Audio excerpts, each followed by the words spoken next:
Hi, good evening, everybody. Welcome to another session of Easy Dharma for the New Normal. And today is the fourth part, or fourth section of the Wheel of Sharp Weapons. And before we begin, we shall look who's online.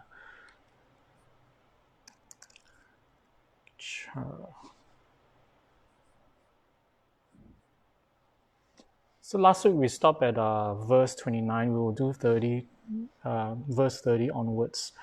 All right, so let me see. So last week we... Oops.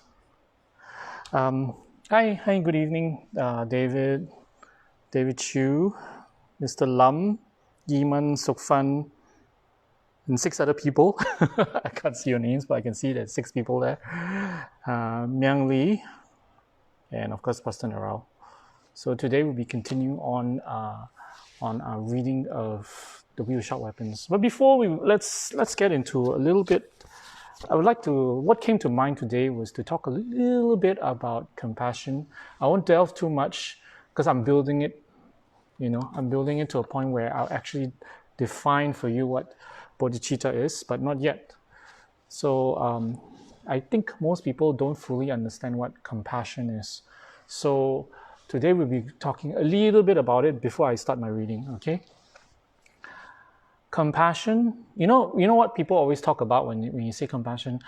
Oh, compassion means being a doormat. So that's why I cannot practice compassion. Some people say like that. I cannot practice compassion because that would mean that I have to give my left cheek. I have to be a doormat. I have to let people abuse me, and so I can't practice compassion. So what is compassion? Is being a doormat really being compassionate? Is letting people abuse you or abuse others, or rather abusing you, rather, being, is it compassionate? Because everybody immediately think of compassion, they will think of like that. So there's always a very common question asked. So, and an excuse of why people cannot practice compassion, right?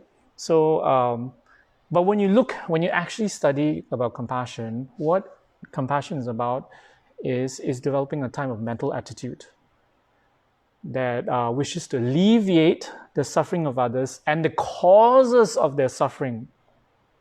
Okay, a type of mental attitude, a mind that wishes to alleviate, overcome, remove their suffering and the causes of their suffering. So when you have that in mind, does that mean being a doormat is compassionate? No, it doesn't fit the description. And then some people think, oh, I'm very compassionate. I have a lot of lovers. I'm very kind to my husband, my wife, my kids, my friends. I'm a very nice person. Is that compassion? So you see, in Buddhism, the word love has a certain definition as well. Love is actually a mental attitude, a mind that wishes happiness for others. Okay? So when you have that in mind, that kind of definition, so is the love that we profess to our loved ones really, do we really have that attitude that we wish happiness for them? Most of the time, actually, we are wishing happiness for ourselves because what they do for us, okay? I mean, as in, they are your spouse, your kids. More often than not, it's more selfish love. The idea of Buddhist love is selfless. It's more selfless. So there's a huge difference there. So, and that itself is not really compassion itself. Those are all the way to develop real compassion, because compassion itself, there's many types of compassion, and the one that we're wishing to develop is the highest, great compassion, which I will talk about maybe not in this session, because I think I need to dedicate a little bit of time to explain all this. So I'm explaining a little bit every week. So it's like kind of like a building blocks. Last week I spoke a bit about equanimity, because that is very important. Equanimity is to equalize all 3 types of equalizing self and others, self and others. So we have to be on equal ground, because right now, everybody is unequal. We have people we love, people we hate, people we totally ignore. Doesn't mean anything to us. So we have these three types of people, and we have to equalize all of them. So once we equalize all of them, then we go into the generation of compassion, and then there are stages to it. So I'm actually following a certain step by step all the way in developing bodhicitta.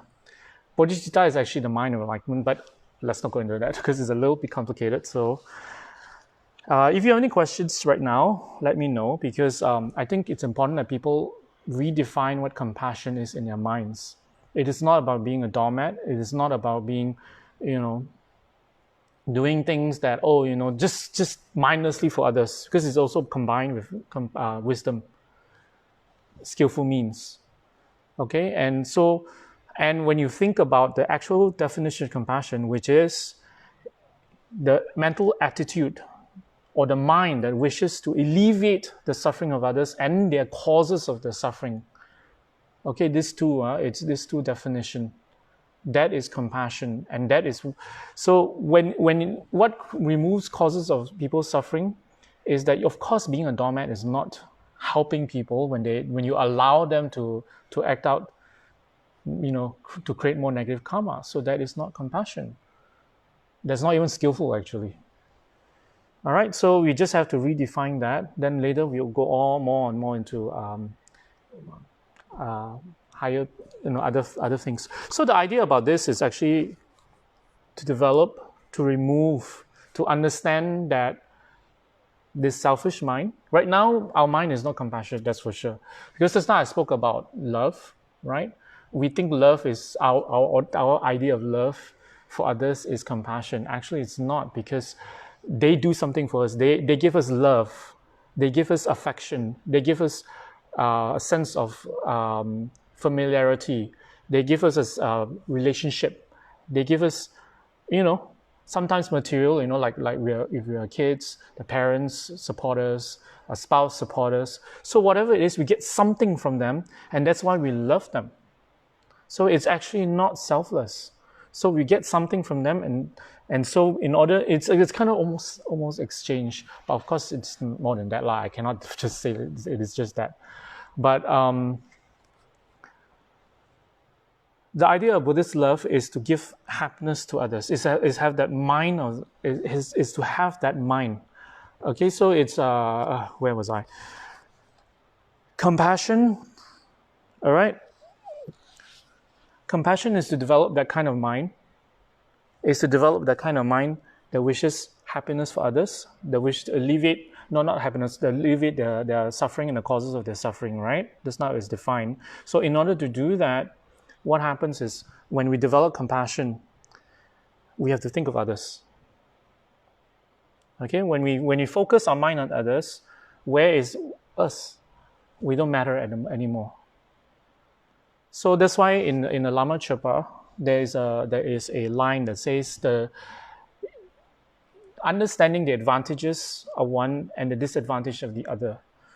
This is referring to, right now we think that the advantage is thinking about ourselves. You think that's an advantage, but actually it's the reverse. It's a disadvantage. Thinking of others, we think is a disadvantage, but actually is an advantage, because all happiness comes from thinking of others. All suffering comes from thinking about ourselves. This is something very deep. It's not you think on a superficial level, because if you think on a worldly, superficial level, you think you will not agree with me. Definitely not. Because you think we're not running a charity here. Sometimes we are in the worldly, we are doing business and all. But we have to think wider, bigger, much bigger than just our business and our world, much bigger in a sense of how our mind work, okay, of how we operate. Because even on a secular level, when we focus just on ourselves, totally being very, very selfish, right, has a lot of drawbacks. And actually we fail on a lot of things because we do that. So let me know if you have any things that I, brought out that hit you, or that you don't understand or don't agree with. Let me see. Let's scroll down. Chung. Hello, Chung and Martin and Sharon. How should we meditate to achieve some sort of equanimity towards all sentient beings? Last week I actually spoke about that because it's in reference to the three types of people, three types of beings. There are beings, people. Okay, let's put the people. There are people we have affection for. That means we have a lot of attachment. So we have to equalize that feeling of attachment by thinking of the drawbacks, what they have done for us negatively in the past. People who are this is just to equalize the feeling, because right now we have a lot of affection and tremendous attachment to this group of people. So when we equalize the thing, then we have to stop.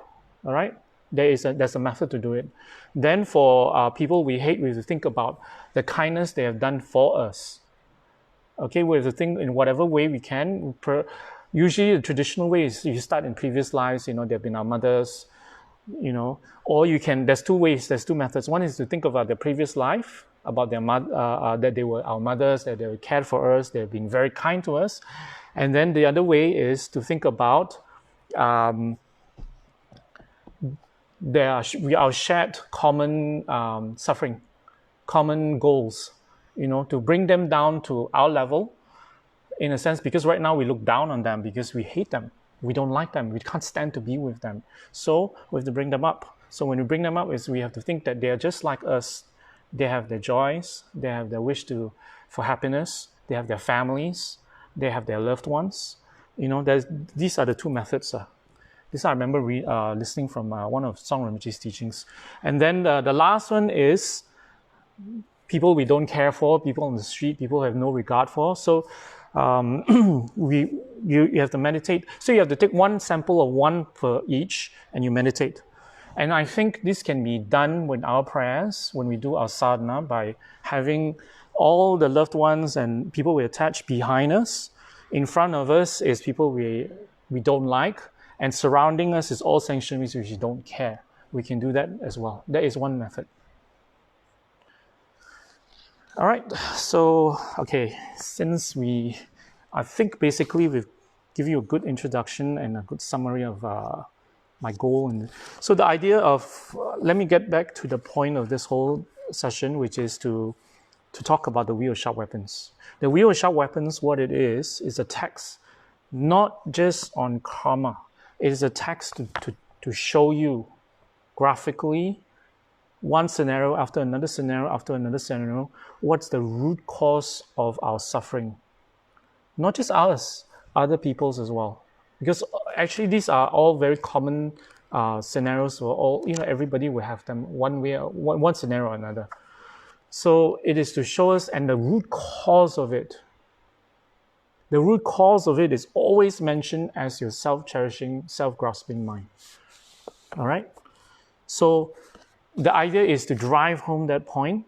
And what happens is when you realize that, and then there's some lines that enacts the yidam of the Lama who composed this, which is Yamataka, to eradicate, using Yamataka, which is embodiment of wisdom, to eradicate self-cherishing and self-grasping. And I've spoken about this, the definition of these two and the difference between them before.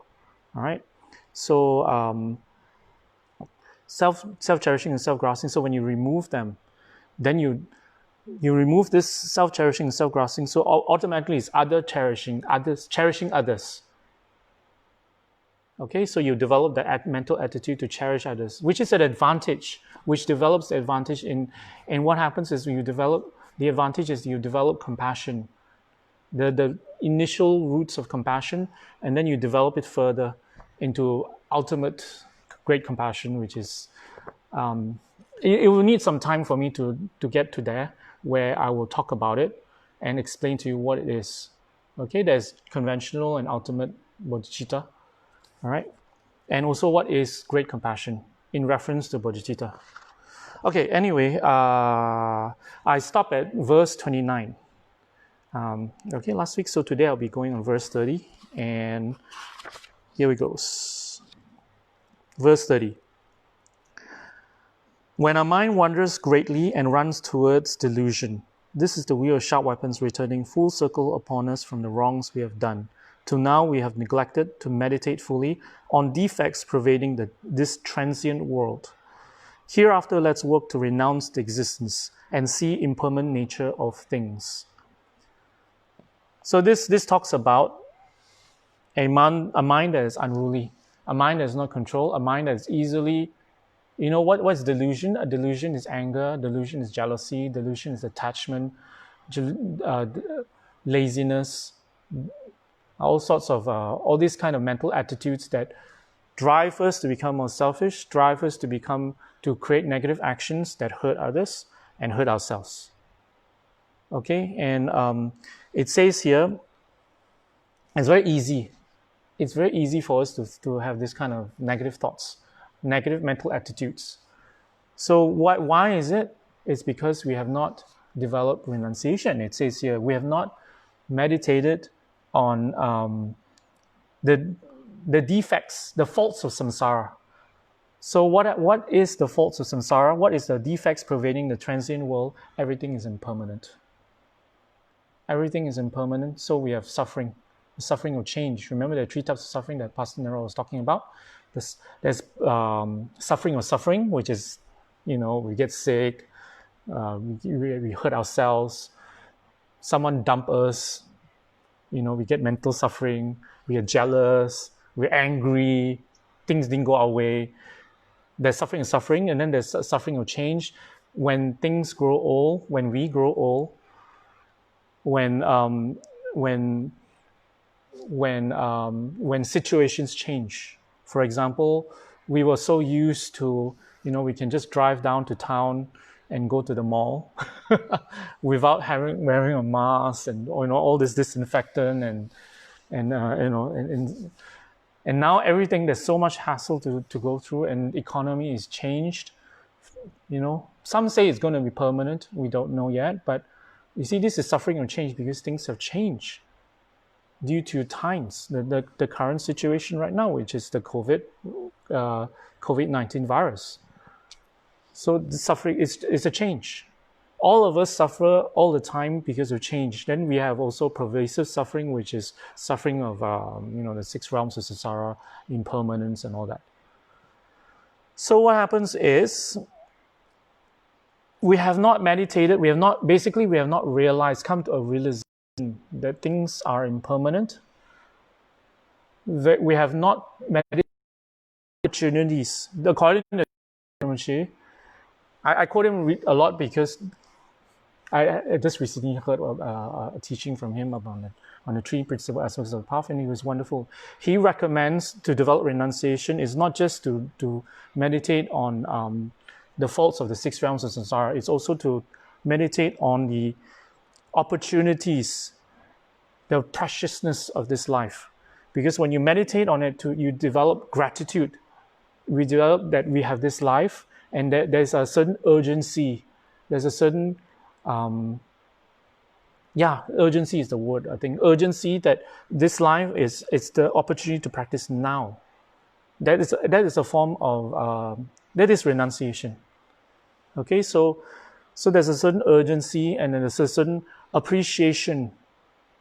Okay, for when we later on when we meditate on, when we contemplate on the suffering of the 6 realms, so much beings are suffering all the time, and when we encounter a bit of suffering, we can think there are beings that suffer more than us. For example, animals. If you cannot see hell, we cannot see, we cannot see the ghosts. Most of us, maybe some of you guys do, but I don't. I don't. Fingers crossed. We don't know what it's like, what suffering they go through, but because we have studied the Dharma, we know, and their suffering is definitely much more than us. So when we have appreciation that there are beings that suffering, I wouldn't say appreciation is the right word. We have a knowledge, okay, the knowledge that other beings, other people suffer more than us. Okay, then we think about our own suffering, then it's not so bad. Renunciation is also having That when you encounter suffering, when we practice the Dharma, a little bit of suffering, we shouldn't let it deter us. We shouldn't let it make us. A lot of the times when we suffer, we exaggerate the suffering. Oh, it's so painful. Ouch. I've encountered this obstacle. I don't think I can do it anymore. I don't think I can do my. I don't think I can go for puja anymore because I hurt my toe. I have it's so hot, the sun. I can't walk to Kechara. Small suffering, we exaggerate and make it so big. But there are people who go through much more obstacles just to practice the Dharma, and they do it joyfully.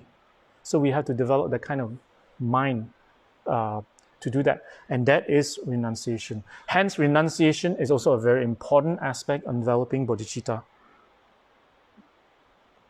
In developing compassion and ultimately bodhicitta. Bodhicitta is much higher. Compassion is on the way up. Okay, that's why there's a difference. It's all linked together.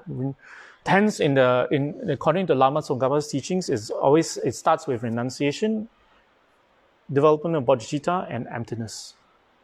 Okay, they're all linked. In fact, the upper part of never mind. Let's not go there. Okay, so this verse, what it's trying to say is that when our mind, when we get easily distracted by negative thoughts, negative emotions, and we get it all the time. Very easy for us to be depressed, to be very attached to something, to be very angry. Because of the attachment, we become angry at some people, at some situations. Because of the attachment, we become jealous of some people, jealous of some others, or we become very angry, we become sad. All these emotions come up. When it's so easy for it to come out, it's because we have not meditated, we have not contemplated, we have not realized renunciation. We've not realized the faults of samsara, the cause of why we have all these problems, all these emotions. It's because underlying issue, impermanence, you think, how is it linked? It's not really linked. It is linked because impermanence affects everyone. All right? It affects everyone.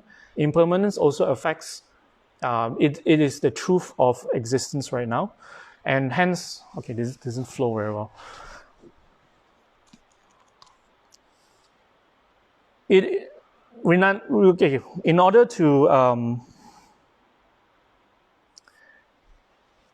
to overcome selfishness, our negative mind, we need to realize the truth of our mind. And that the truth of our mind is selfishness. And this selfishness is not part of us. It is, but right now we think it's permanent part of us. Okay, that's it. There's a permanent part of us, and we've dwelled on it for many lifetimes. And we have been circling around in samsara, meaning we've taken many rebirths, human or non-human, whichever, and we have developed this attachment to these negative qualities, this selfishness. Okay, and we think it's permanent. So, but in reality, everything is impermanent. Yes. So because everything is impermanent, so it is possible to remove this. Because if we don't remove it, we'll continue to circle around samsara. And it's called circling around because we take good rebirth, then we go negative, then we take negative rebirth. It always one follow after the other in samsara. Okay, so if we do not develop bodhicitta and enlightenment, we will always take good rebirth and negative rebirth, good rebirth, negative rebirth. And then when we take negative rebirth, I'm not talking one follow another, one good definitely must be bad and one bad must follow by good. No, that's not what I mean. It means that sometimes we take 1, 2 rebirths positive, then we take 10, 20 rebirths in negative situations. Then we go up, we go down, we go up and down. It's circular. All right? As long as we have not realized the faults of samsara, the faults of selfishness, the faults of this self-cherishing, self-grasping mind, which this book is addressing, okay, we will continue to do so because this selfish mind will continue to perpetuate negative habits, negative mind, negative states of mind. Chung says, I like to meditate on Murphy's Law. What can go wrong, will go wrong in samsara. Wonderful. So maybe you would like to elaborate further on that? What goes wrong? I don't fully get that, but yes, Rinpoche also did say that. No, what Rinpoche said about something similar but different. Rinpoche is that say that we should always expect the worst, and if something good happens, it's by chance, or it's we just do not be attached to it, but always expect the worst because most of the time it will happen. And when it happens, the idea is when we expect it to happen, when it happens, we do not get attached to the feeling so much because we have expected it.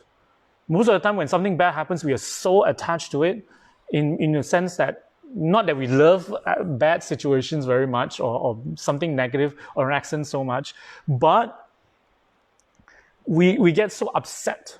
We get so, we get into this tailspin. Our whole world collapses in our mind. And then we get so upset, and then we do so many, and then we wail, we cry, we get angry, some of us get some different people react differently to negative situations. So, but when we expect it, this is what Rinpoche says, when we expect it, it's at least we're not so attached to it, so we're able to deal with it. Okay, so I mean, that's what I remember of what Rinpoche said that I think might link to what Chung said. So anyway, let's get on with it. So that's verse 30. Verse 31. When all our affairs, both religious and worldly, run into trouble and fall into ruin, this is the wheel of sharp weapons returning full circle upon us from the wrongs we have done. Till now we have felt cause and effect could be slighted with patience and strength.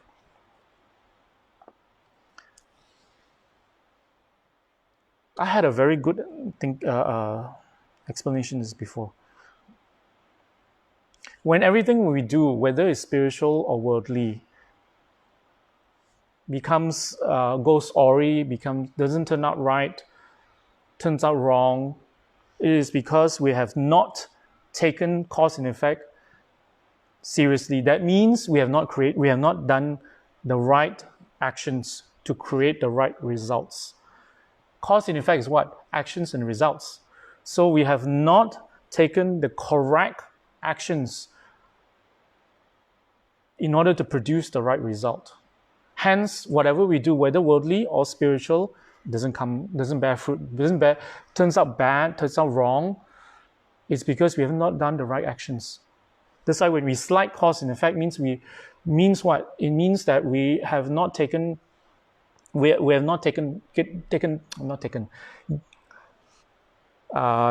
the right way or produced or did the right thing in order to produce the right result.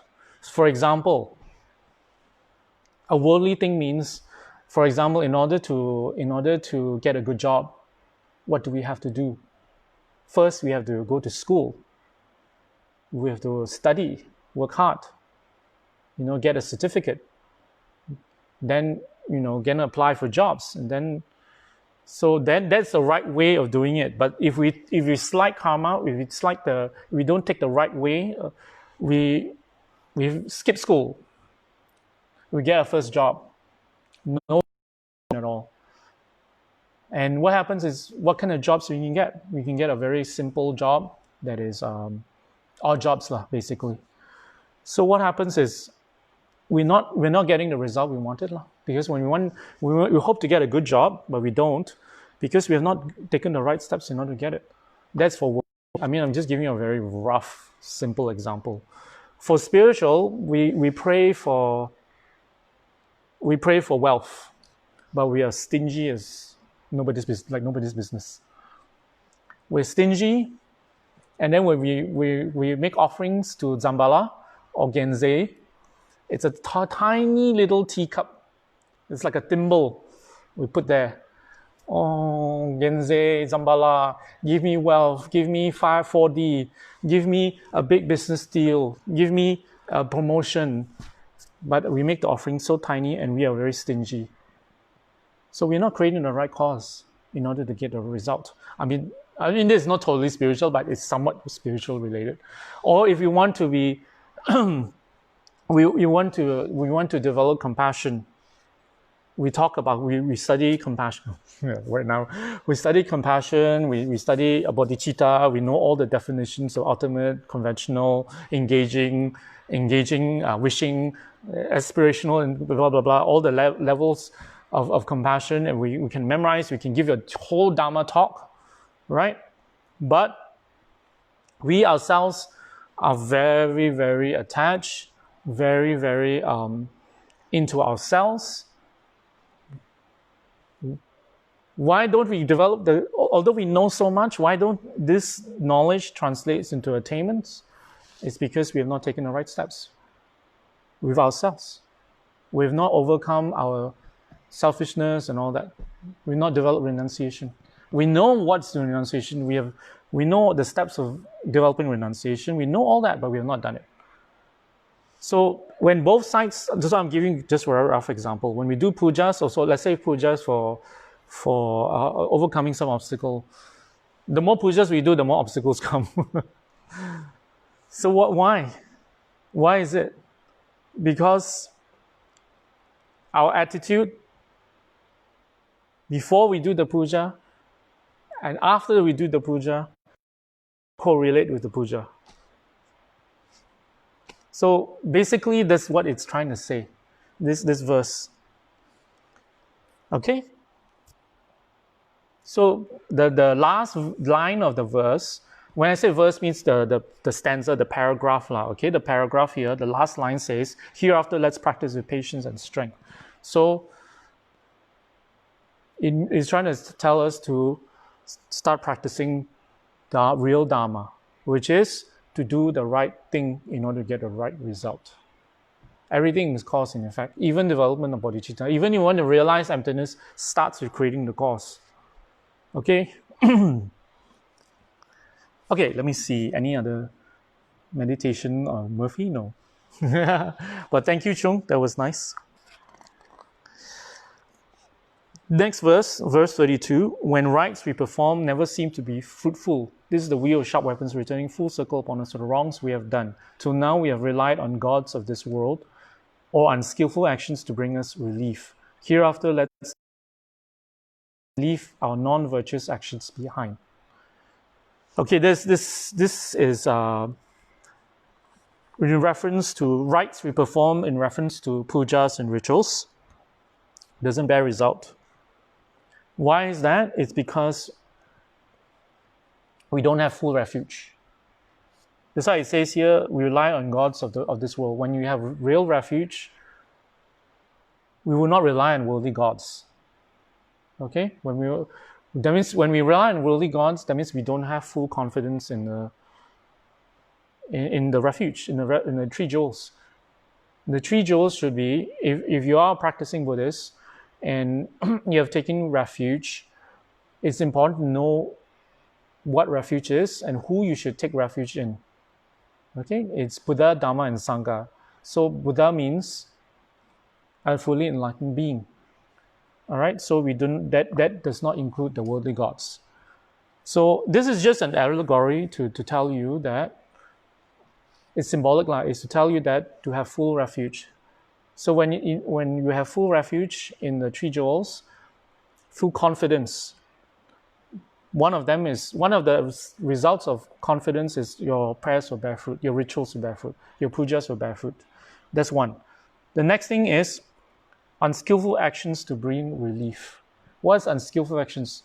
Unskillful actions is actions that are, of course, not skillful.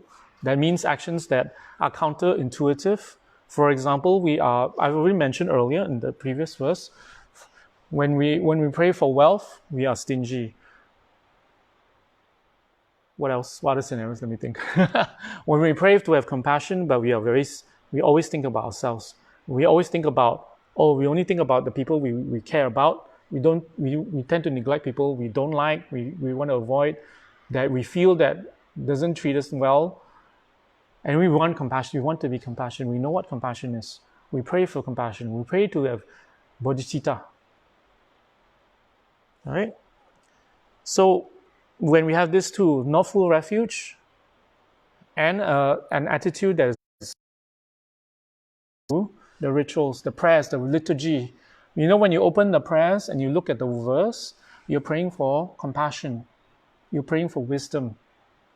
Okay, so basically have to walk the talk. At the very least, not at the very least lah. Don't be. Of course, we are not. Doesn't mean that we have to be fully enlightened in order for the prayers to bear fruit. No, at least we have to be ethical. At least we have to follow the 10 the refuge commitments, at least, that Pastor Nerau spoke about.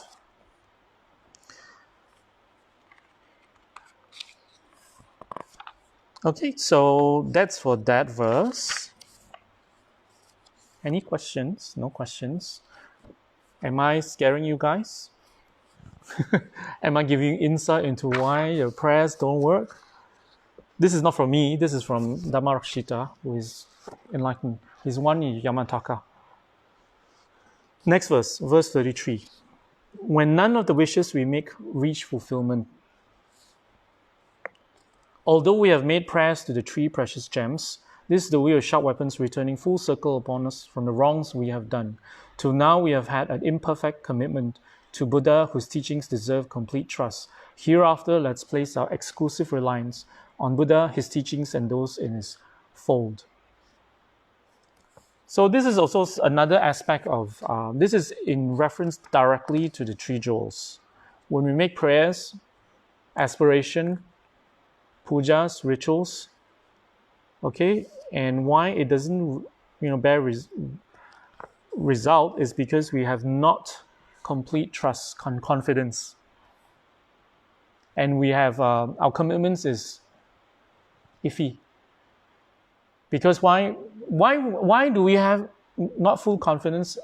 Actually, it's not that you don't believe. It's not that people don't believe in the three jewels. It's that people don't really know what it is. What is the three jewels? What is refuge? They don't fully understand it. Perhaps it's not learning, or perhaps you think you already knew. You thought it was very simple. It's not. You should learn. That's why we have the Lamrim, and in the Lamrim there is a specific section on that. And what are the benefits of refuge and all that. All right. So when we don't know, and so we don't know how to generate that refuge, then we don't get a result. Then we don't have confidence. So that's why when we don't, a sign of a person who doesn't have complete confidence in the three jewels, we pray to many gods. We pray to Buddha, we pray to the worldly gods, we pray to this, we pray to that, because we don't have full confidence, because we don't know. Not enough knowledge, actually. So when you arm yourself with more knowledge, you realize that all the worldly gods pale in comparison to the three jewels, because they can give you the ultimate, higher than any worldly aspirations you have. So when they can give you so high, definitely everything else in the bottom cover. That's why Rinpoche someone used to say that when you pray, always generate the highest motivation, which is development of bodhicitta and wisdom. Wisdom and compassion, in a very simple way. Wisdom and compassion, easy words. Wisdom and compassion. All right? And not pray for others, because all of them, your others, your business, your family, all comes under. That's what Rinpoche said before. Okay, next verse. When prejudice, polio, and strokes have us crippled, and external forces or harm rise against us, this is the wheel of sharp weapons returning full circle upon us from the wrongs we have done. To now we have collected vast stores of non-virtue by breaking our vows and offending protectors in our practice from Guru devotion to Tantra. Here are all prejudiced views. So this is very specific. Is when we are prejudiced, racist, prejudice, when we develop polio, when we have strokes that cripple us, and also external forces or harm against us, physical harm lah. What's the cause of it? It is because we have huge negative karma from breaking vows and offending the protectors, offending the three jewels. They say protectors because usually, I think, for enlightened masters, they won't say that the Buddhas will be offended, because the Buddha has no ego. They have no attachment. So when you have no attachment, there is no way you can offend them. No way at all. Okay? So they say the protectors is just to tell you that they are offended. It's offending is just a word to mean that it doesn't go against what their wishes are. It counters their wishes. All right. So for this,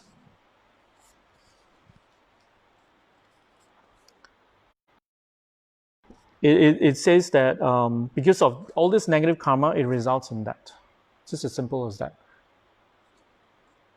Because what happens is, why broken commitments are so harmful, and this and many verses later on, you will see there's a number of scenarios will be a result of broken commitments.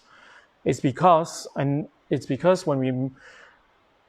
we make a promise and we break it, we collect the negative karma, and the severity of the negative karma is in relations to the person we broke the commitments with. And then so if it's to different levels, have different negative karma. So the worst form of karma is broken commitments to our guru. And that's the heaviest. And it said that in the 50 verses, you will take a negative rebirth, you be killed by very dangerous diseases, and then you go to hell. Literally, it said that you go to a very, very negative rebirth, because it's trying to impress on you how negative, how bad, how severe the negative karma. Why is breaking commitments, why is disappointing our guru so negative? Is because we're going against, because who the guru symbolizes in our life. The guru represents our spiritual direction. He represents the Buddha himself. For us, if we're taking someone as our guru, we cannot see the Buddha. The Buddha is not teaching us. The Buddha is just a statue on the altar, and in our visualizations, it's just an imagination. But the closest representative of the Buddha would be the guru who teaches us, who gives us transmissions, who gives us initiations, who gives us the Dharma, who gives us personal advice, who teaches, the Buddha's teachings, who interpret the teachings to suit our mind. So what happens is, when we go against that, that means we create a karma that we will not practice it. Okay, so what happens is the karma is very heavy. So that's why.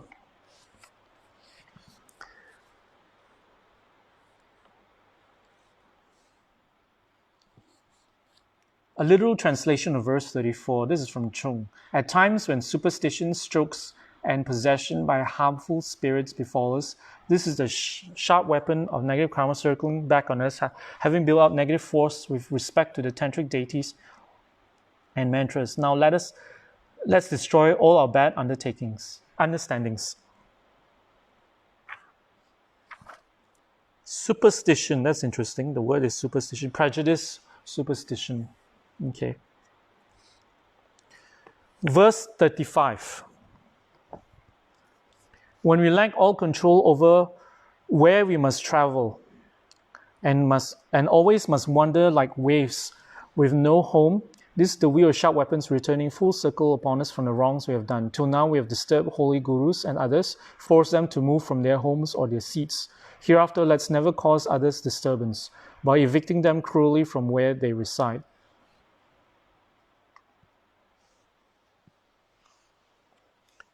Okay, there's a question from Miao Qi.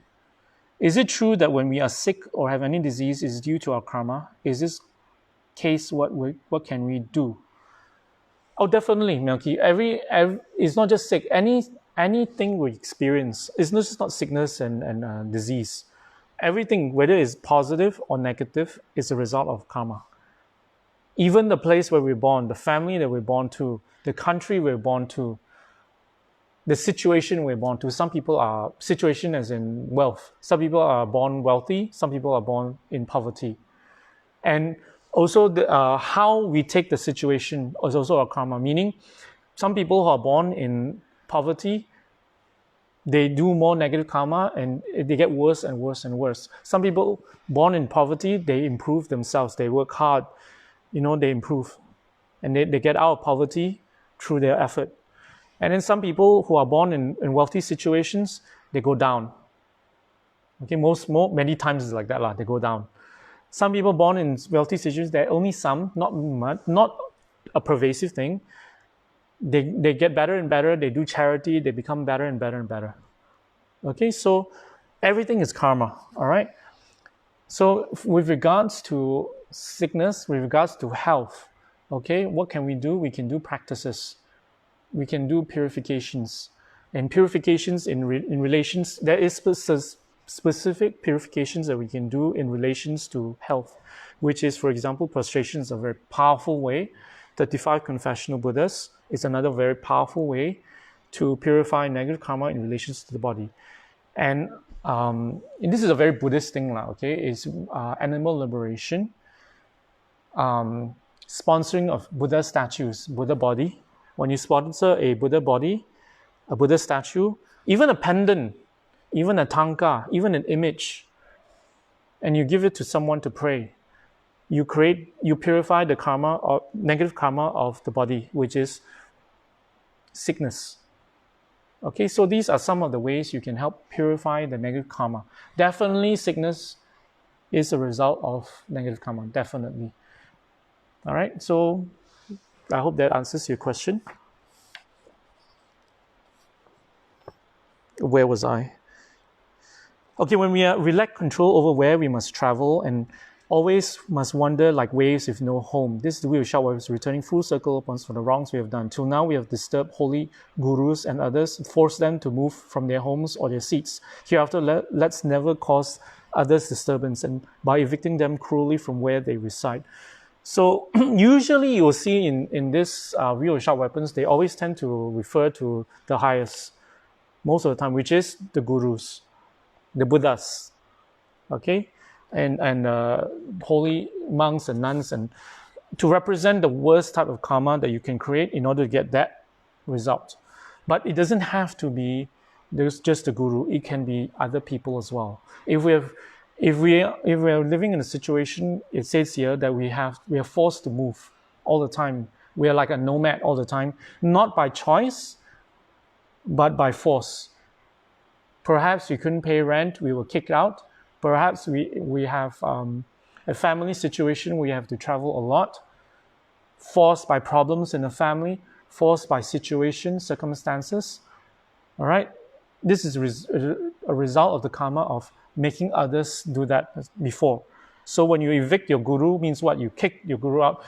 Nobody kicks their gurus out loud specifically, but what happens is you disturb your guru's mind that the guru has to leave.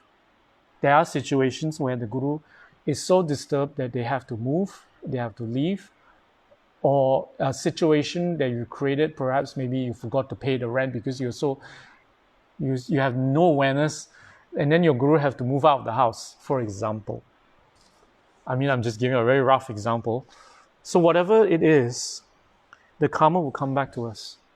Because this one is in relation to the guru, but it can be anybody. In anybody, meaning our parents, our relatives, our friends. If we do that, we collect the karma. All right? You're welcome, Miyaki. Verse 36. When the crops in our fields are continually plagued by drought, floods, and hailstones, insects and frosts, this is the wheel of sharp weapons returning full circle upon us from the wrongs we have done. Till now we have failed to honor our pledges. Hereafter, let's keep all our moral vows pure.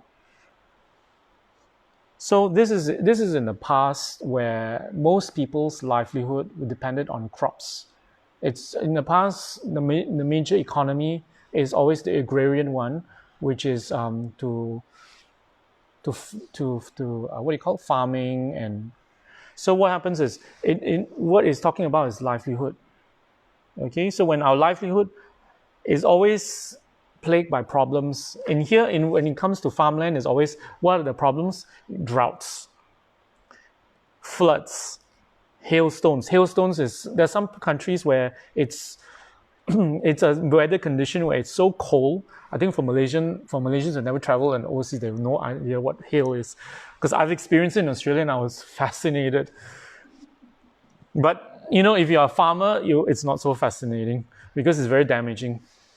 Hailstorms are it's basically rain, water in the clouds frozen into ice, and it falls. So when it falls with a lot of force. It damages property, it damages plants, it damages the crops. So some hails, the one I experienced was very tiny. It was just a tiny little balls of ice. But I heard that hailstones can be so big that they're the size of, an orange, an apple. So when it's dropped from the sky, like 200-300 meters above, the force, the impact is very strong. It would damage property. It happened before. When I was studying in Australia, I heard about it.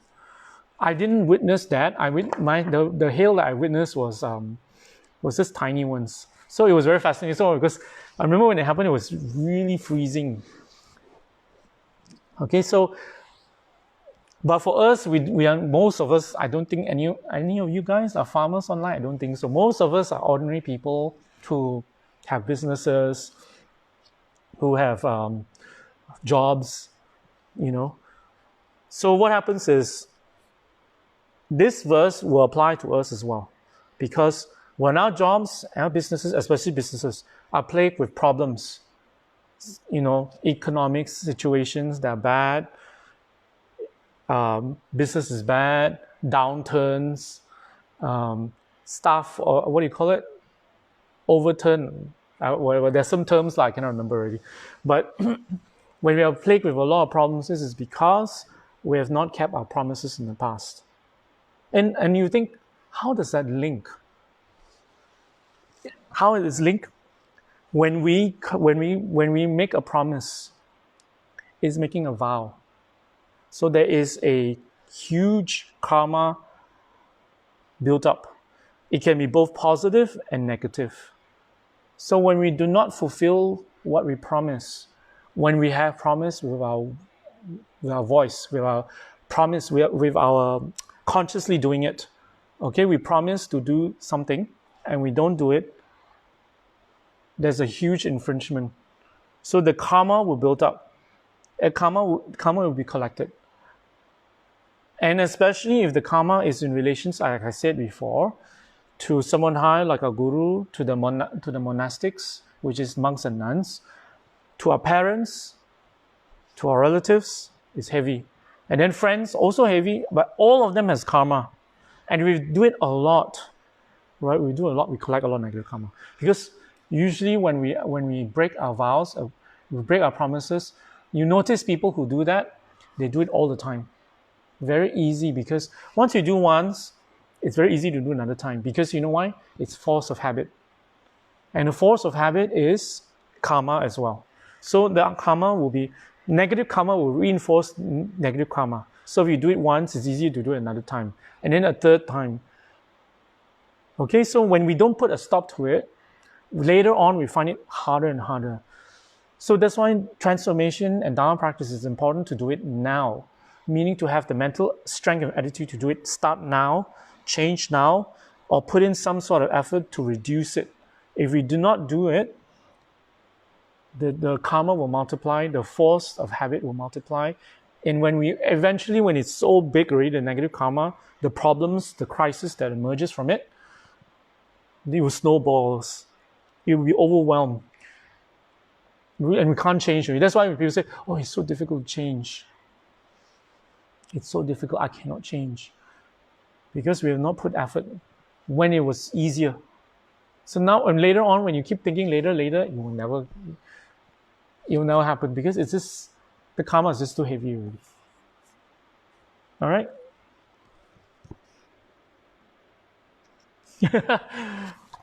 Sharon says hailstones are painful. It will kill the crops. Chung says reminds me of this. While his aunt and uncle were having a party to celebrate the marriage of their son, Miller rapper story, is it? Miller took his revenge by summoning a great hailstone to demolish the house, which killed 35 people. Villagers were angry and set off to look for Miller rapper, but his mother got word to him, and he sent enter hailstorm to destroy their crops. Miller later came to regret his evil actions and so became determined to practice the Buddha's teachings. Okay, that's for verse 36. Verse 37. When we are poor, yet are filled with much greed and desire, this is the way of sharp weapons returning full circle upon us from the wrongs we have done. Till now we have been misers, reluctant to share. The offerings we have made to the three jewels were meager. Hereafter, let's give with a generous heart. This is exactly what I was talking about earlier. The example I was giving, when we wish for wealth, but we make so little, we are so stingy, we make so tiny offerings when we can afford more. This is not to say that if you cannot afford, you don't go beyond your means. But if you can afford, we should make abundant, plentiful offerings as much as we can. All right? And it says here the situation is when we are poor. That means the ripen already. When we are born in poverty, it's because we have been miserly before. We're created miserliness. Okay? And then being poor itself is not totally bad if we are generous at heart. Generosity is not just about money. Generosity is also about the spirit of our how do I say this? Of being nice, of being kind, of being giving. Well, yeah, of being joyous, of being full of life, because generosity is not just about giving money, it's also about volunteering, giving your time, being selfless, being more giving of your time, your effort. When a lot of people, when we don't have money, how do we be generous? That's the question. If we don't have the financial ability to be generous, how do we be generous? You give your time, you give your effort, you volunteer. For example, in Dharma, you can volunteer. You volunteer your time, you volunteer your effort, you volunteer your connections. Sometimes you can even volunteer your speech, teaching, sharing with other people. Okay, so giving is not just about money.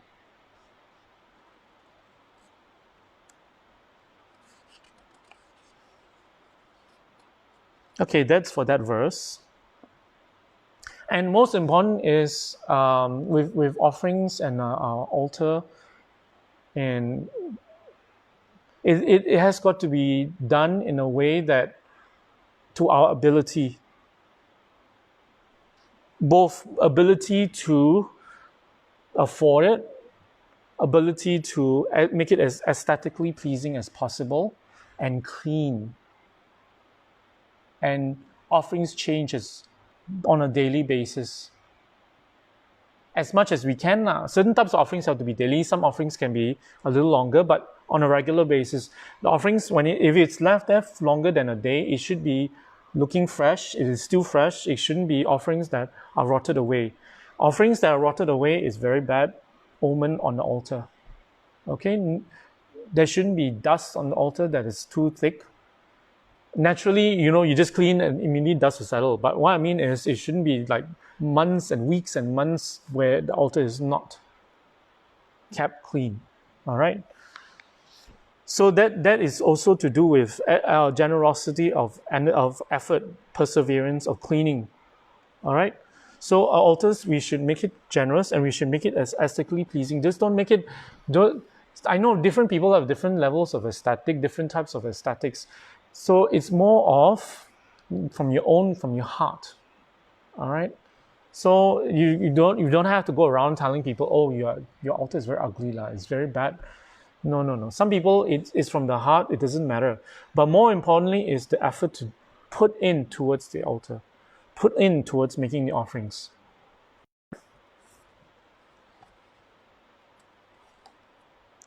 Yeah, Sharon, very good. We can be generous with our care too if we don't have financial means. That's right. We can take care of others, people who are sick, people who need help, animals, you know. So there's many ways of being kind and generous. So it's not just about money, because immediately when you think of generosity, first thought in everybody's mind is money. So it doesn't have to be money.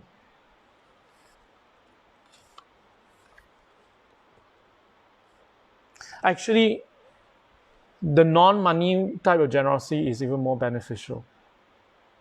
Usually the case, because there's a very famous story in China, okay, of an emperor who built 1,000 temples, who spent huge amount of gold ingots to build temples, to amass a lot of people to be sangha, printed a lot of Dharma books, and then this Dharma master came. His name is Bodhidharma. How much merits have I collected? How much? He was expecting a praise, a pat on the back. You know what Bodhidharma told him? Zero. You have collected zero merits. And he was so angry, he chased Bodhidharma out of the palace. And so that's the story. So it sometimes when we using money alone may not be good as well, especially if it's used with the wrong motivation. So obviously the emperor had a wrong motivation in his generosity. Okay, so he generated zero merits. So we don't want to be that emperor.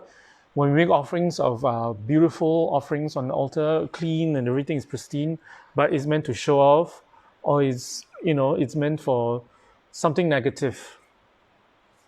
So that's why there's also a story in the Lamrim that there's a Geshe Ben. I don't know whether I pronounced his name correctly, Ben, but it's a Tibetan name. But it sounds like the English Ben. So what happened is he tidied up his altar. He made fresh offerings because he's waiting for a sponsor. Then when he was doing it, and he was doing the finishing touches on his altar, then he realized that's not the right Dharma motivation to have to make offerings to the three jewels. So in his moment of realization, he took dust from the ground and he threw it on the altar. So when he threw it on the altar, that dust collected huge amount of merits for Geshe Ben. That far away, apparently in the Lamrim, it says far away, there's another master by the name of Padampa Sangye. He's an Indian master who came to Tibet to teach. And he heard of this story and he praised this master, this Geshe Ben, and he said, wow, in all of Tibet, this is the greatest offering I've seen so far. A pile of dust thrown. And in the Lamrim, the explanation is the dust is thrown not on the offerings or the three jewels, it was thrown at the 8 worldly concerns. The concern for money, the concern to please the sponsor. Because his initial motivation was to make everything beautiful so that he can collect sponsorship. So when he was doing it, dawned on him that he had wrong motivation making offerings. So we have to generate the right motivation when we make the offerings. It's not that we don't take the story literally. We have to take the meaning of the story. Okay, we have to interpret the meaning of the story. Don't take it literally, then everybody take dust and throw on the altar. No, that's not what it means. It means that we have to have the right motivation in making the offerings. All right? Okay, anyway, where was I? Okay, verse 38. Oh, wait. Let me see what this Chung said. Chung says, if someone were expected in your house today, more conscientious and put out more offerings on your altar than usual. You would also offer a butter lamp and fill the house with sweet smelling incense. Investigate carefully your motivation and for whose benefit this respect is being paid. It is very difficult to tell whether the offering will benefit or harm you. Geshe Ben Gungyal was told one day that a benefactor was coming to see him. Geshe Ben set up the best offering. Oh, you were just retelling the story. Okay, wonderful. Okay, verse 38.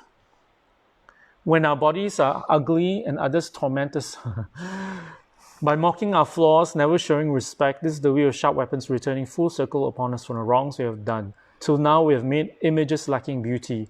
By venting our anger, we have made ugly scenes. Hereafter, let's print books and make pleasing statues and not be short-tempered, but be of good cheer. So what is it saying? Two causes, two results. Two causes to one result. Okay, the result is two causes and two results. The two causes is we have Buddha images, not a nice way. To the best of our ability, it didn't come out well. Okay, when we make Buddha images, it is subjective, okay, because sometimes it's art, but when it's not beautiful, when it says it comes out ugly, means lacking in beauty, it means that we could have done better to our best ability. Okay, so for those who make statues and do tankas and paintings and all that, so beauty is subjective, but we've taken the shortcut, or we have been lazy, or we didn't do enough to put in enough effort to make the Buddha image beautiful. Then it will result in us, what happens? We become ugly. We're born ugly. We have an ugly. Sometimes ugliness is not just physical, it is character as well. Some of us are very, some people may be very beautiful, but they put off a lot of people. So they're ugly too. Okay?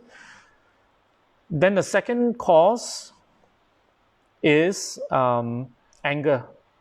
When we create a scene, when we create situation where it's tension filled because we're angry, we're not happy about something, we're screaming, we're shouting, we demand this, we demand that.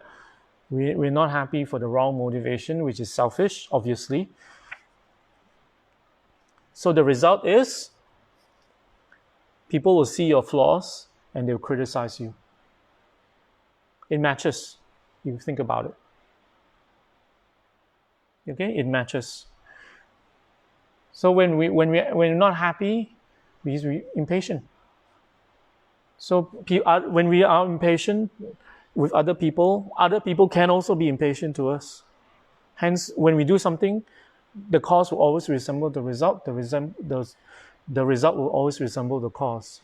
So what is the cause? The cause is when we are impatient on others, when we scream, when we shout, we demand something, we create a scene, we throw a BF, bitch fit.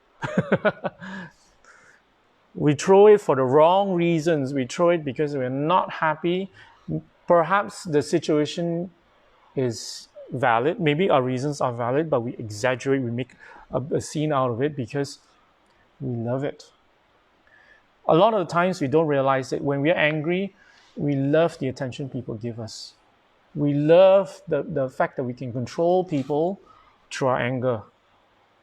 That is very, very bad because you know why? When we like it, we will most likely do it again. And we think it's justified. Worst of all is we think it's justified. Yes, the situation, perhaps it was something that is a valid reason, but the way we did it did not justify.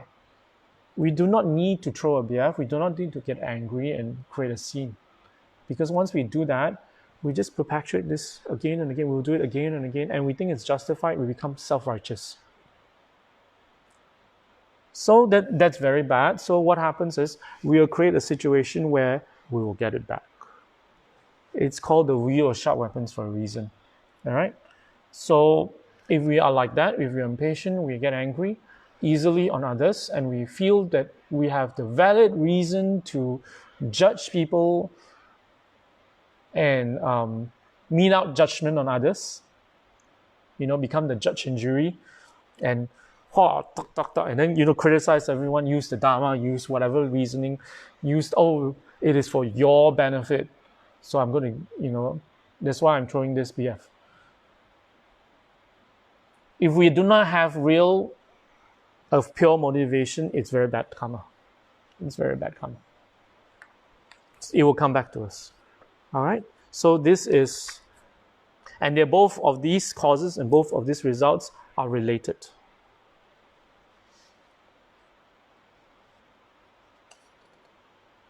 Okay, next verse. Verse 39. When attachment and anger... Oh, wait. Let me see first. I think I see something. This is from Mr. Lam. What or how grave is the negative karma a person will be generating if he operates a gambling outlet such as Magnum Shop? Gambling is one of the vices that is huge negative karma. It's bad. Any form of wrong livelihood is negative karma. It's perhaps not as bad as butchering animals, but it's still negative karma. Because why? Because you destroy people's lives. Don't you realize that gambling is a vice for a reason? Why is it gambling? Why is gambling a vice? It's a vice because it's addictive. And addiction can destroy people's lives, destroy people's livelihoods. There are many gamblers out there who cannot control themselves. Once they get into it, they just spend away, and they did not just destroy the wallet and their finances, they destroy their people's trust in their family, in their loved ones, and everything is ruined. And they cannot control. Some go as becomes so chronic they cannot control, that they destroy everything all the way to their family. Of course, different gamblers are different severity, but there are many cases where they destroy the entire family from gambling. Some people, they spend up their children's education, and you know what happens? The children will grow up with bad education or not educated enough, and they blame the parent, and they are very angry at the parent, and they're not happy, and then the parent will grow old, and they will have regret, and then when the kids hate them, then there's all this negative karma that comes out of it. Negative experiences, negative karma. More negative karma come out of it because they have, what happens? Why more? Is because when your child hates you, you hate yourself, and you do other negative actions. You start to drink. You start to take drugs. You see, one thing can lead to another. So it's not just simple as open a 4D and then you just make money out of it. There's huge negative karma involved. There's underlying layers of negative karma that we do not see as a result of people buying that 4D gamblers. All right. So Chung says this: according to Lamrim, the fault of wrong livelihood falls under the perfection of generosity. There is another group of 4 with respect to possessions, giving away our possessions, increasing your thoughts of giving, protecting them until you encounter a karmically potent recipient of your people's offerings, keeping your wealth pure by not letting it be sullied by wrong livelihood or sin, increasing the extent of your giving so that you will have possessions to give away in your next rebirth. The repercussions hence will be suffering from lack of resources in the next life. Okay, anyway, verse 39. When attachment and anger disturb and upset us, no matter how much we may try to suppress them, this is the wheel of sharp weapons returning full circle upon us from the wrongs we have done.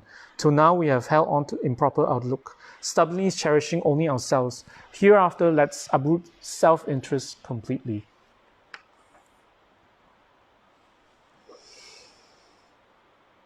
Basically, it is similar to a previous verse, but this one is specific to attachment and anger. When we are very attached, usually attachment and anger goes hand in hand. Why? Is because attachment is because we have an exaggerated view of something or people or situation. So when it's exaggerated, most of the time it does not reflect in reality. So when it's not reflected in reality, what happens is we get frustrated. Frustration, resentment leads to anger. Okay, so that's why they go hand in hand. And most of the time, whatever we perceive out of attachment, everything we perceive is usually out of attachment and aversion. Okay, they go hand in hand either also as well. What is aversion? Aversion is exaggerated negative qualities of something. Attachment is exaggerated positive qualities. All right. So what is positive quality, negative quality? What I'm talking about? Some things we like, some things we don't like. It's just as simple as that. So when we like, we really like. The heavier our attachment, the more we like. And the easiest way to give you a picture of what attachment is that people have, that everybody knows about, and is very common, is designer brands. Because why we know it's an attachment, we pay far much more than what it's worth. We pay so much. Why are people willing to pay? It is attachment. We're paying. People will say we're buying into the lifestyle, into the what do you call it, the quality of the goods. Yeah, but the quality of the goods is still not equal to the price you're paying still. So that gives you a very easy to understand, scenario, a very easy, simple scenario of what attachment is. So we are willing to pay for it. We're willing to sacrifice for it, for our attachments. So because we have a lot of attachment, we have a lot of designer brands in our heads. And then we have a lot of anger because, if you're if you have this collection of designer goods that you definitely must have. Some people it's designer goods, some people it's cars. Car is just to bring you point A to point B. Okay, it can be a bicycle that's a couple hundred ringgit. It can be it doesn't cost you any fuel. It's just that it costs you an effort to bring you there. And then it could be a Proton, which costs you 40,000, 50,000, 60,000 ringgits. Or it can be a Mercedes that costs you 200, 300, 400,000. So it still brings you point A to point B. All right? So your level of attachment will be which one you pick. So it's just the same thing. Bear in mind, this is a very, very rough example. Don't come and debate with me. The idea that we have an exaggerated view, okay, of how important something is. For some people, Mercedes is not a luxury, it's a necessity. When it's not a luxury, and although it is, you have it in your mind as a necessity, that is attachment. Okay, everybody clear? And then for some people, it's people. The attachment to people is when we only are nice to people we care about, and everyone else we treat them like dude. I'm live, so I cannot use vulgarities, so I just say dude. We treat people very badly. We are very segregated. How do you say? Very biased, rather, not segregated, biased with who we treat nice and who we treat badly. Racism, I will not go into it so much because this is a very hotly debated issue right now. It's a huge thing right now if you open the news. So there's a lot of people on both sides of the camp, so I will not go into it. But if you look at it from a very objective point of view, which is subject or object? Objective, sorry. Objective point of view, all right? It is a form of attachment because some people will view it positively, some of them negatively, all right? We exaggerate the negative qualities. Hence, When we see a Chinese person, we shy away because we think that they are carriers of the disease, for example. Just a rough example. Okay, let's carry on. Don't crucify me, please. I'm just trying to give people an idea of what attachment is. Okay, so anyway, when our minds are full of this kind of attachment, full of anger, it's because, why? What it states here? We have cherished ourselves only. We have done so much to cherish ourselves. All we think about is ourselves, and we don't even realize it. Every single action we do is for ourselves. What is cherishing ourselves mean? Having huge, humongous attachment for this self. So when you have attachment for this self, our attachment, it overflows to all forms of attachment, because what we attach to is usually objects, people, and situations that benefit us, that we relate to, that we can relate to, that we feel connected with. So when we feel connected, we relate to, definitely we have this attachment for this people, this situation, this object. So what am I talking about? We have been very selfish. People who are very selfish are also very attached. That's what he's saying. The cause of it is you have been very attached. So people who are very attached, you can bet that this person has a lot of huge attachments. Huge. So in order to attack attachment is to attack the self-cherishing mind. That's what it's saying. All right?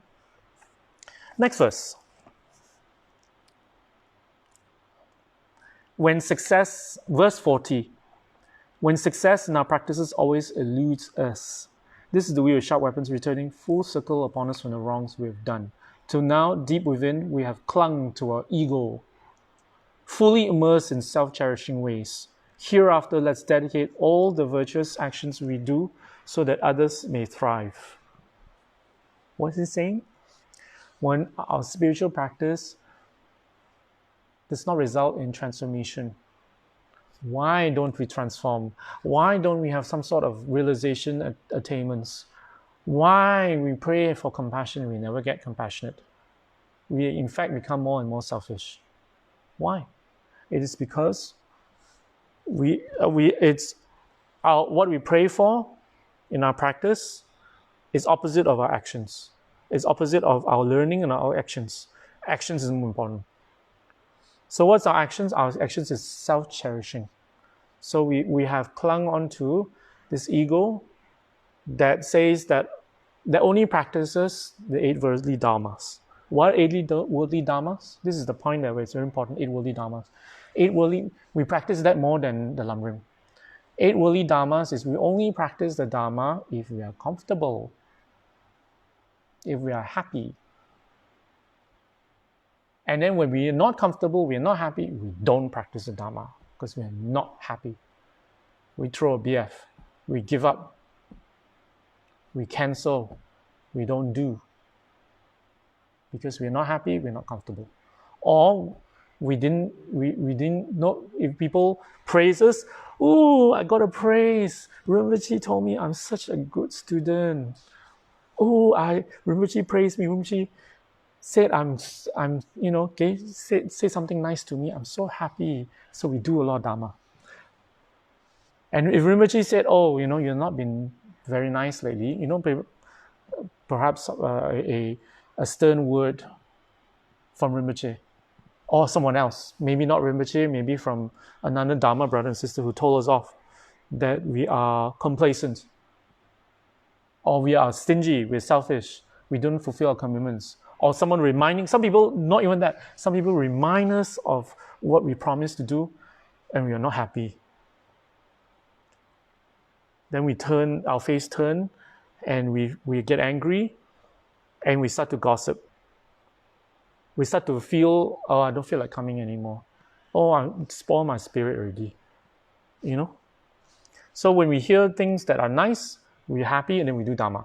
We hear things that are not nice, people insult us, or people say things we don't want to hear, you don't like, then we don't want to do already. We don't want to do Dharma. Or some people, when they get a gift, They're so happy. And they don't get a gift. How come the person got gift I don't have? I'm not happy. This is not fair. Why is it not fair that person got this, that person got that? You know?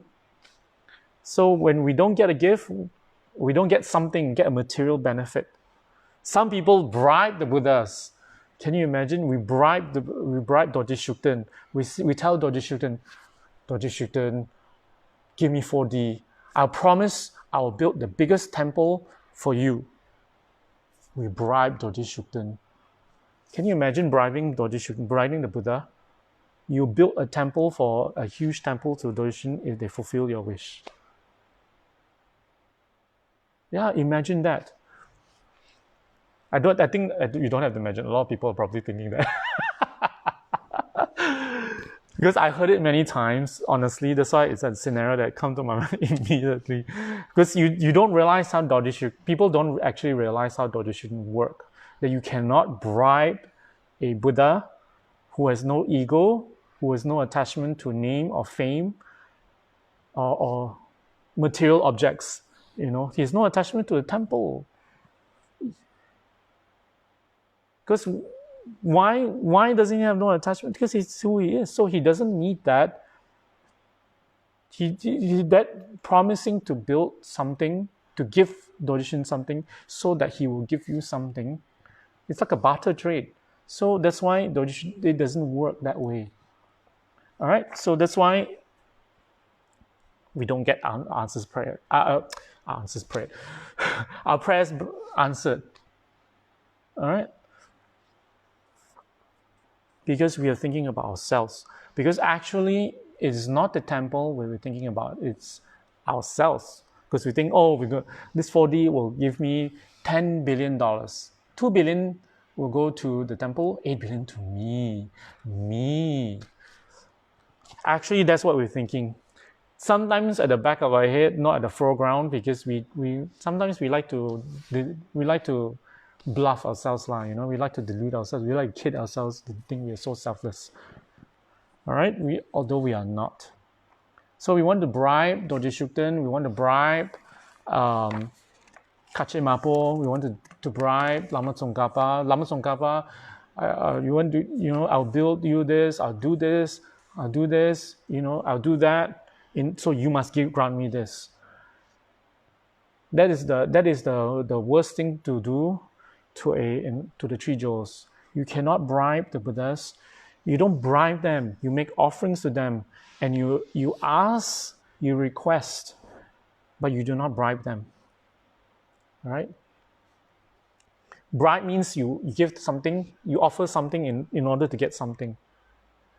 But you can ask, Dorje Shukden, please help me get 4D. It's up to your wisdom if I get it or not. But I wish that. Well, let's be honest lah. Okay, we still love money. Some of us, yeah, we can request, but that doesn't mean Dorje Shukden will grant us. It depends also on many other factors, like our karma or merits, and whether it's beneficial. Sometimes Dorje Shukden look into us. No, he's not going to grant you. You know why? It's going to destroy you. Sometimes it's only going to make you worse because perhaps, let's say if it's a lot of money, some people, what happens is you'll get distracted. You will no longer do Dharma when you get a lot of money. Some people, they become arrogant.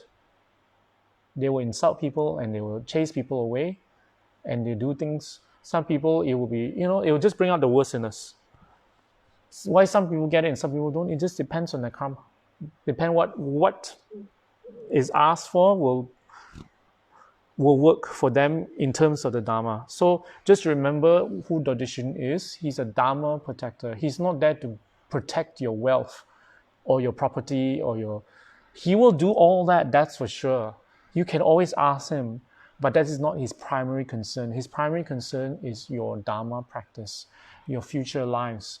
More important is your future lives, not your current life. Your current life is pretty much okay. He will protect you, of course, but it's more important your future lives because he's more concerned about that. Because you may get $1 million, but it will jeopardize your future life. Then he will stop. He will not give you. If your $1 million will help your future lives, gives you more opportunity to practice and make offerings and improve yourself and do a lot more practice, then he will be granted. He will grant. Definitely, he's powerful. All right, let's see. A lot of comments come in, I think. No comments. All right. Let me see. Okay, that was verse 40. All right, we have been self-cherishing. We immerse ourselves in self-cherishing. So, Dhamma Rakshita, Lama Dhamma Rakshita, or the Indonesian master says, hereafter let's dedicate all the virtuous actions we do so that others may thrive. We dedicate our actions so that others may thrive. Why others? It's because we develop a mind of selflessness, a mind of compassion, a mind of thinking of others instead of ourselves. All right. Next verse. I want to go a little bit more, maybe one or two more. All right. Then we'll end for this evening. When our mind is untamed, though we act with great virtue, this is the wheel of sharp weapons returning full circle upon us from the wrongs we have done. Till now we've engaged in those worldly ambitions that aim at success for ourselves in this life. Hereafter, let's work with pure, one-pointed effort to nourish the wish to gain freedoms far shore. So when our minds are, when we act like we're doing Dharma, but our minds are not. Our mind is full of jealousy, full of resentment, full of judgment. We judge everybody. We see flaws. And then that is followed by us criticizing, gossiping, small talk, schism sometimes, schism here, schism there. Sometimes we do it so it's so natural we don't even realize it. This is because we have only engage in worldly ambitions. We only think about this life. We only think about ourselves. Okay, worldly ambitions, this life. That aim of success for ourselves only in this life. So when we think of ourselves and this life, definitely, that's why don't be surprised when you go out when you go out in the world that people don't have higher thoughts, don't think about benefiting others. That is, although it is beneficial as a thought, even in secular, but not everyone does it. Everybody likes a generous person, a person who is an activist, a person who does a lot of charity. Everybody, secular-wise, but not everybody will do it. Very few, in fact. A small minority will do it. The majority will not, because because the majority of people are striving for worldly ambition for this life. So this life is about the self.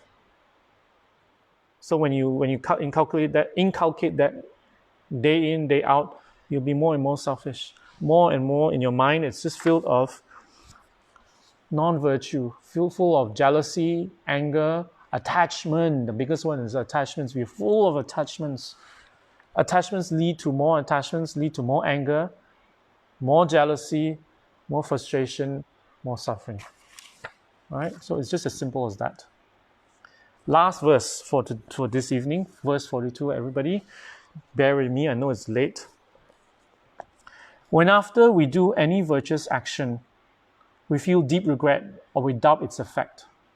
This is the wheel of sharp weapons returning full circle upon us from the wrongs we have done. Till now we have been fickle and stirred by base motives, have courted only those who have power or wealth. Hereafter, let's act with complete self-awareness, exerting great care in the way we make friends. So what it's saying is that when we do Dharma, okay, just use Dharma for example, well, as a virtuous action, and then we halfway we feel doubtful whether we should continue. We feel doubtful that whether there will be result. We feel doubtful that we will transform, we will change. All right, this is because when all these doubts come in all the time when you do Dharma, this is because in the past we have been stirred by base motives, courted only power or wealth. We're only interested in worldly riches. We're only interested in business. We're only interested in we're only interested in film business. Very ordinary stuff that and it says here there's two that base motives and courted only those with power or wealth. So we only want to hang out with the rich and powerful, people who are not, especially people in Dharma, nobodies. Okay, people in Dharma not rich. All the riches go to the temple already, ma. So all the disciples not rich lah. What for go? Yeah, go there. They only want donation only. That's what we think. Okay, but the donation, bear in mind, it doesn't go to anybody's pocket. It goes into the organization, in the expansion of the organization, in benefiting others. All right. So what happens is, so we have to be careful because we're so used to only hanging out with these kind of people who are into making money, people who are into manipulating others, people who are only about this life, only about very worldly things. And so obviously their motive, what they talk about, will influence us. So this verse, I think, who we hang out with is very important, and that will influence us and how we think. And if we have a lot of friends, worldly friends around us who are non-dharma, right, it will influence us non-dharmically. Non-dharmically. It will influence us towards more samsara, towards more attachments. Hence, when we do dharma, all these doubts come because we've been hanging out with the wrong company. Okay, when we hang out with the wrong company, more friends take us away from the Dharma than friends who take us to the Dharma. Then even our thoughts will be influenced. Okay, this is what this verse is about. All right. Any questions? Let me see. Chung's laugh out loud. Dodishun laughed at me once. What do you mean? The statue laughed at you? I requested, may I strike lottery so that I can give it to Kechara. I even dreamt of a number after that and bought that number. The number came out in reverse. Laugh out loud. That's Dodishin way of teasing you, because at the time you didn't know, probably. You just thought, I think you had a sincere intention. I think some of us, okay lah, let's put it this way lah. When we bribed Dodishukten, we didn't bribe. We weren't thinking of, you're trying to hoodwink Dodishukten. That's not what I was saying. It was just that sometimes we don't realize the implication of bribing Dodishukten. When we tell Dodishukten, you give me money, then I will build your temple. We don't even think it's bribing, but it is in essence. Okay? So I stopped today at verse 42. Thank you very much. And I hope to cover more ground next week. And we'll talk more about bodhicitta. We lead to bodhicitta and how to develop bodhicitta. Okay, there's conventional and ultimate bodhicitta and the steps towards that. All right, so when we learn that, then we're able to... I'll only cover on very, very simple elementary levels of bodhicitta, because it's actually a huge and vast. It should be a teaching on its own. It shouldn't be just about. But this it is just to give you an idea of what this book is about and how it's related to the verses in here. All right, so we will do dedication right now. And let me see. This session is dedicated to. I can't see. Oh, I can't see. Hold on. Let me see. This session is dedicated to Chu Sukfan and Kelvin Tan. All right. Your dedications, may the Buddha bless you with peace and success to support your journey to become a light for all. All right. So. Janju Sencho Rinpoche, Mangye Panagyu, Geba Yama Mi Payang, Go Ne Go to Power Show, Tony Tonga Rinpoche, Mangye Panagyu, Geba Yama Mi Payang, Go Ne Go to Power. so chini sapa ke wadi tanan draw kon la kampada jebo jozo lo zon draw pa tan ping put in the sa shi sho ke wa kun to yana lama da jemi joki pa lo long chin sadan long gi on tan choni to ji chang gi go pang yu to sho ke wadi yu da lama sang ge ju ni jo wa chi kya ma lo pa de sa la go ba sho chu ji ja bo song ga ba cho san na ma pe wa la ge ge sha ma chi wa da to ni ma wa sha sho da dan shen ge do sun da ju wa le ten ni ke wa lo san draw pa tan pa ri va gi je ni mon ta la san ta la Neme going daloshin, yes and tatu dalaka, consciousness gilo, consciousness in order so, consciousness tashi show. Jason lama kutsaratin ching, nankanchi to give banda, Los Santa me drum Samsung, drum tatu me use. Gandhi rawe coation come down, Benenda Oma looking in, Cherries in 1,000 gasol, Shabi city badu dan use. Home topping or drumalupa, then dollars at so, cotton tell gave us a shook dance.